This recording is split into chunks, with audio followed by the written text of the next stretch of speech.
रेजांगला में शहीद सैनिकों को कैंडल मार्च निकालकर किया गया याद।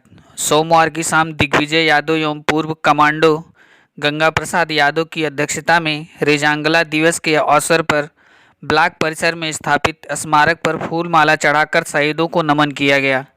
शहीदों की याद में कुदराहा बाजार में कैंडल मार्च निकाला गया। Subedar major honorary lieutenant Chandrashekhar Shukla Chandraprakash Upadhyay ने कहा कि चुशूल घाटी की दक्षिण पूर्वी रिज पर बर्फीले पहाड़ की चोटी पर भारतीय और चीन सैनिकों के बीच लड़ाई लड़ी गई। रेजांगला की लड़ाई में भारतीय सैनिकों की संख्या काफ़ी कम थी।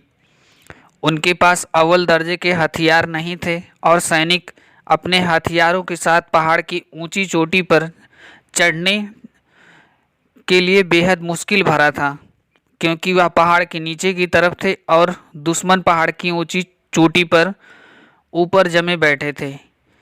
इस कंपनी के 120 सैनिकों और अधिकारियों में से 114 की मौत हो गई। फिर भी वो दुश्मन की ओर से 1000 से ज़्यादा सैनिकों को मार गिराने में कामयाब हुए थे। हवलदार अनिल कुमार यादव ने कहा कि यह लड़ाई उस समय और भी गौरवमय प्रतीत होती है जब हमें इस बात का ध्यान आता है कि कमांडर को छोड़कर जो एक राजपूत थे, कंपनी के सभी सैनिक अहिर थे। वे हरियाणा के गुड़गांव और मेवात क्षेत्र से थे और सभी का संबंध पशुपालकों और किसान समुदायों से था।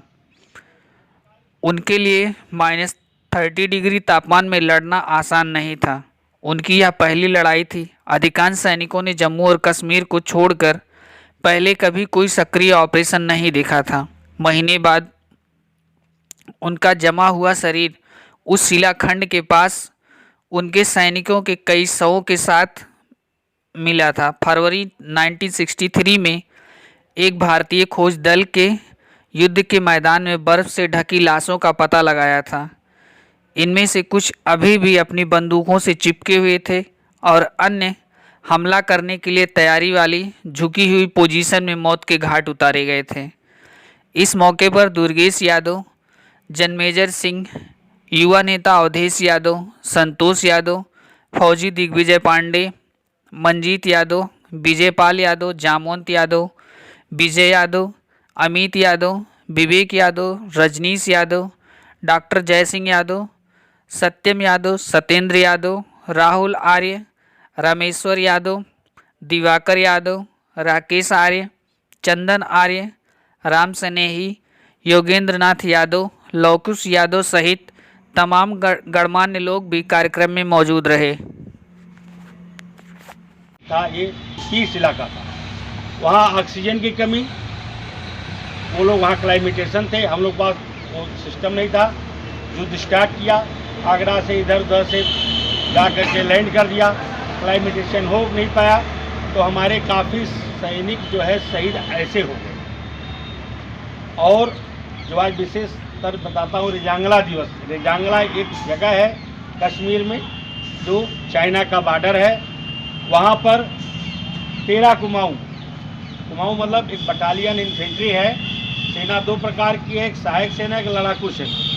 तो लड़ाकू सेना की बात करते हैं। लड़ाकू सेना में आर्मर्ड इन्फेंट्री, आर्टिलरी, इंजीनियर्स ये मुख्य हैं, और सहायक सेना में मेडिकल कोर, डाक वाले, सप्लाई वाले, ट्रांसपोर्ट वाले। 18 नवंबर 2024 है। ठीक आज के 62 वर्ष पहले 1962 में, ठीक आज के 62 वर्ष पहले 1962 में, बड़ी खुशी की बात यह है कि जो लोग 70 साल 80 साल के हैं वो इस खुशी में या इस गमी में या इनको क्या नाम बोलता सलूट देने के लिए नहीं तैयार हो रहे हैं, लेकिन जो लोग पैदा नहीं हुए उनके अंदर भी इस किस्म की भावना जागी। इसका मतलब आप लोगों के ऊपर भी उस परमात्मा की विशेष कृपा है।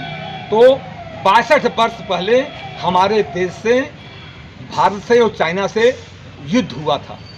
उस युद्ध में हमारे बहुत से वीर सैनिक शहीद हुए थे। और ख़ास करके ये जो प्रोग्राम है जिसमें 114 हमारे यादव बिरादरी के, जिसको उसमें है शुद्ध भाषा में अहीर, उन्होंने अपने जानों की कुर्बानी दी और उस शहादत के लिए, खाली एक ही कुल्ले उनके लिए नहीं। 1962 में जितने हमारे इस देश के सैनिक भाई अपनी जानों की न्यौछावर किए हैं, हम आज उस चीज़ को याद के लिए अभी शाम को इस बाज़ार में आजू बाजू में कैंडल मार्च करेंगे, और कैंडल मार्च के अलावा फिर आकर के जैसे देखेंगे जिस प्रकार से प्रोग्राम हुआ, इस पर फूल माला चढ़ाया जाएगा और फिर यहाँ से हम लोग विदा लेके चले जाएंगे। यहाँ पर हमारे ख्याल से 10-12 हमारे सैनिक आए हुए हैं जो सेना से रिटायर हो चुके हैं। हो सकता है एक आध कोई भाई सेना में भी काम कर रहा हो, आया हो, लेकिन मैं भी उसके बारे में नहीं जानकारी लिया। ज़्यादातर हमारे एक सर्विसमैन यहाँ पर आए हुए हैं, 12-14 जो लोग हैं, और बाकी आप सब लोग जो एक होनहार हो, जिनके दिल में ये एक भावना है कि आखिर में ये हो क्या रहा है। इसका होने का एक ही कारण है कि ठीक 62 वर्ष पहले 1962 में चाइना से जो हमारी युद्ध हुई थी, उसमें भारत की बहुत बड़ी हम लोग डाउन रहे, और उसके बाद में फिर भारत ने काफ़ी प्रगति पकड़ी। चौवन लाई यहाँ पर आया, वहाँ का राष्ट्रपति चाइना का, और यहाँ देख के गया, बोला हिंदी चीनी भाई भाई, और यहाँ देखा कि जो है वो ये तो कुछ सही नहीं है, और वहाँ जाने के बाद उसने बोला ठोको। अब भारत का क्षेत्र कई हजार किलोमीटर में फैला हुआ है, और उस क्षेत्र को कब्जा करने के लिए उसने जा कर के वहाँ से हमला किया। खैर युद्ध हुई, उसके बाद में हमारी थोड़ी सी मतलब उस समय पोजीशन डाउन थी। फिर उसके बाद में हम सब लोगों ने फुल तैयारी की। 65 में हमारे खास मित्र जो हमसे जुड़ा हुए थे, हमारा छोटा भाई कहिए या कुछ कहिए मान लीजिए, और उन्होंने सोचा कि भारत तो अभी सो रहा है, चाइना ने इसको थोड़ा सा कुचल दिया, घायल कर दिया है, अब इसके ऊपर हमला बोल दो। तो 65 में पाकिस्तान ने हमारे ऊपर हमला बोल दिया। भारत कभी किसी के ऊपर हमला नहीं करता, पहले सिद्धांत है। लेकिन वही जो कहते हैं मोदी जी कि हम छेड़ेंगे नहीं, अगर कोई मुझे छेड़ दिया तो हम छोड़ेंगे नहीं। तो 65 में उन्होंने हमारे साथ युद्ध किया। भारत 62 के बाद जगा दिया था। 2.5 साल 3 साल में फुल तैयारी किया, और धर के उनको ऐसे रगड़ा कि अगर 24 घंटे का और समय मिल जाता तो सीधे इस्लामाबाद तक जाकर के झंडा भारत का गड़ जाता। लेकिन सारी कंट्रियां मिल करके बोला अब हट जाओ पीछे और युद्ध को बंद करो। ठीक 5 साल बाद 1971 की हुई। 1971 में 2 पाकिस्तान थे, पूर्वी पाकिस्तान प्रेजेंट टाइम का बांग्लादेश, पश्चिमी पाकिस्तान आज प्रेजेंट टाइम में खड़ा है जो भीख मांगने की कगार पर, आप लोग जानते हो। तो युद्ध जब हुई तो भारत ने बहुत बड़ी अपनी ताकत दिखाई, और पहली युद्ध ऐसी है पूरी दुनिया में, 204 कंट्री है कि जिसमें भारतीयों ने 96,200 सैनिक को गिरफ्तार किया। इतने बड़े बिलोचिस्तानी थे, और LMG लेकर के बैठते थे पेड़ों पर और बोले चलाओ, एक बार ऐसे दबा दे घोड़ी, ऑटोमेटिक सारी गोलियां निकल जाती थी। लेकिन हम लोग बोले चलाओ, कहें अही की करें, अही चलाने नहीं जानते, और सब एकदम हमारे जो ये भैया है गंगा इसकी तरह हाइट है इतने बड़ी, लेकिन चलाना नहीं जानते थे। उस समय भारत लोग जान गए कि अब भारत से लड़ना आसान बात नहीं है। तब से लेकर के आज तक देख लो, करीब हमारे ख्याल से 40-50 साल हो गया। अगर कोई थोड़ा बहुत छेड़खानी करता है तो आपने देखा होगा कि सीधे घुस के मारे और आए हैं। कल एक भारत के लिए बड़ी खुशी की बात है, एक पिनाका ऐसे कुछ मिसाइल है जो 1500 किलोमीटर अटैक करेगी, और उस 1500 किलोमीटर अटैक में अगर बीच में टारगेट कहीं दाएं बाएं घूमा तो उसको जा करके वो भेदेगी, छोड़ेगी नहीं। ऐसा भारत में निर्मित कल बना है। कल से हमारे पड़ोसी जो अपने आप को दादा कहते थे चाइना, वो भी, और पाकिस्तान तो बोल रहा है कि हम भारत के साथ मिलने के लिए तैयार हैं। वो कह रहे हैं शांति प्रिय तरीके से POK ले लो। POK माने पाक ऑक्युपाई कश्मीर, जो आजकल उस विषय में ज़्यादा बात चल रही है। जिस समय हमें चाइना लड़ाई लड़ रहा था हमसे, उसी बीच में वो POK को घेरा डालना शुरू कर दिए, और 65 में उठ के उन्होंने सोचा कि अब तो मेड़बंदी कर ही लिए हैं, चलो उस पर हल्का सा पुष्टि रख दें। तो वही POK आज भी एक काल बना हुआ है। चाइना हट गया पीछे, चाइना बोला अब हमारी हिम्मत नहीं है कि मैं उस POK में कुछ काम करूं और भारत के साथ में लड़ूं। चाइना मित्र बन गया है।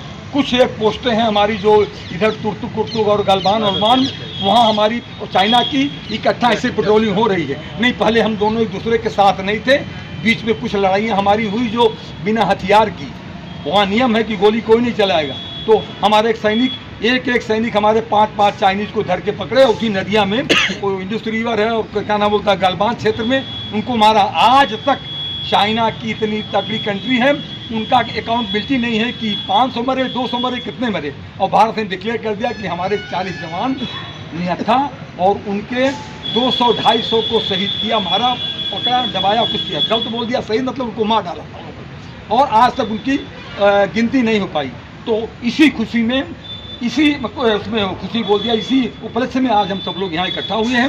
खास करके मुझे बड़ी खुशी ये लग रही है कि मैं तो 77-78 साल जी लिया, लेकिन आप लोगों के ऐसे बंधुओं के दिल में इन बच्चों को ऐसी भावना आई है, इसका मतलब कि अभी भी भारत में दम है और आगे कुछ लेके चलने की भावना है, ताकि लोग जाने कि 1962 में जो हमारे सैनिक वीरगति को प्राप्त हुए थे, उनकी याददाश्ती में आज हम यहाँ वो कैंडल मार्च करेंगे, इनको फूलमाला चढ़ाएंगे और फिर आगे को चलेंगे। अब भारत माँ की जयकारा होगा, लेकिन जयकारा इतना तगड़ा होगा कि बढ़िया लोग अगर तराजू तोड़ लोगे, तराजू छूट जानी चाहिए इससे, और नहीं तो एक आदमी कोई बोलो मुझसे तेज बोल दो, अगर तेज बोल दोगे तो मुझे 20 लाठी ही मारना होगा। जयकारा ने भारत